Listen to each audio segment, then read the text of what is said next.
حضور علیہ الصلوۃ والسلام کی ایک بیٹی، ان کا بیٹا بیمار ہوا، اور پھر اللہ کی شان، اس کی بیٹی کا وہ بیٹا انتقال بھی کر گیا۔ اس نے اللہ کے نبی صلی اللہ علیہ وسلم کو پیغام بھیجا کہ یا رسول اللہ، میرے بیٹے کا انتقال ہو گیا ہے، آپ تشریف لائیں۔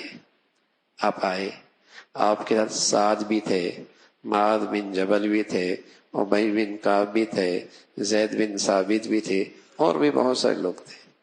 آپ نے اپنی بیٹی کے بچے کو گود میں اٹھایا، فرفع الی رسول اللہ صلی اللہ علیہ وسلم الصبی، وہ بچہ آپ کے پاس لایا گیا، آپ نے اسے اٹھایا تو آپ کی آواز ایسی ہو گئی جیسے سانس اکھڑنے لگتا ہے، اور آپ کی آنکھوں سے وفاضت عیناہ، آنکھوں سے آنسو بہہ پڑے۔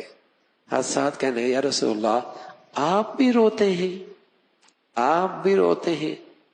تو حضور علیہ الصلوۃ والسلام نے فرمایا ہاں، یہ رحمت کے آنسو ہیں، شفقت کے راستے آنسو ہیں، جو شفقت اور رحمت اللہ نے اپنے بندوں کے دل میں رکھی ہے۔ جزا فضا کرنا، جزا فضا کرنا، آواز نکالنا، یہ اچھا نہیں، لیکن محبت سے، شفقت سے، خیر خواہی میں آنکھوں سے آنسو نکلیں، وہ اللہ کے نبی کے بھی نکلیں۔ تو نواسے کا انتقال ہوا تو آپ کی آنکھوں سے آنسو جاری ہے، اور ساتھ ساتھ آپ علیہ الصلوۃ والسلام نے اپنی بیٹی کو تسلی دی کہ بیٹی ان للہ ما اخذ، جو کچھ لیا ہے اللہ نے، اللہ ہی کا تھا، وَلَهُ مَا أَعْطَى، اور جو کچھ اللہ نے تمہیں دیا ہے وہ بھی اسی کا ہے۔ ہر ایک کا ایک وقت مقرر ہے، اس وقت تک بندہ اس سے نفع اٹھاتا ہے، صبر کرو، اللہ تمہیں اس کا بہترین بدلہ عطا فرمائے گا۔ تسلی بھی دی، حوصلہ بھی دیا، لیکن فطرتی محبت کی وجہ سے آنسو بھی بہہ پڑے۔